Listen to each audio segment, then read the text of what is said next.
Welcome to section Deploying Stateful Services. In this section of the course, we are going to talk about stateful services.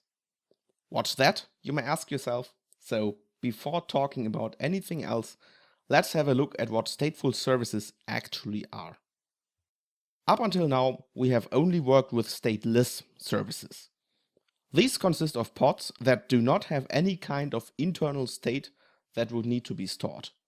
With your knowledge up until now, you could, however, start a pod that reads and writes its data from an external storage service, like for example a database or an object store that is hosted outside of your Kubernetes cluster, and that is, for example, provided by your cloud provider. What you are going to learn in this section is how you can start pods that store data which is kept persistent, even across pod termination and recreation. The key concept here is that of the persistent volume. A persistent volume, or PV for short, can be provided as a file system to a Kubernetes pod.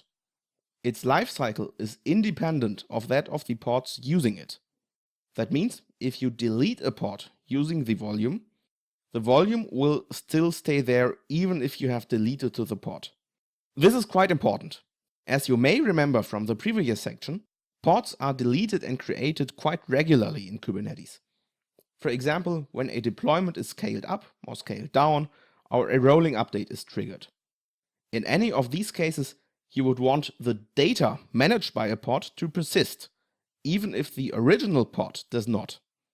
Dependent on the chosen storage engine, we'll get to that in a bit, PV can be used by multiple pods at once, offering a shared file system to multiple pods. You may have noticed right now that some features depend on the chosen storage engine. It's important to note that support for persistent volumes in Kubernetes is designed to be pluggable and does not depend on any kind of specific storage engine. In practice, this means that you will have to pick a storage engine that fits your own requirements and your own environment well. In general, there are two kinds of volume types that you'll need to pick from: network block devices and network file systems. A network block device is very similar to a regular block device, like for example a hard disk. It typically is of a fixed size and can be used by one pod, but not more than one pod at a time. If you are running in a cloud environment, Kubernetes will integrate with that provider's API in order to offer block device support for you without too much configuration. Among the supported providers, you'll find AWS, GCE, Azure, and OpenStack. Alternatively, you can, for example, also use Raiders block devices that are offered by Ceph or iSCSI devices. Network file systems work differently than block devices on a technical level.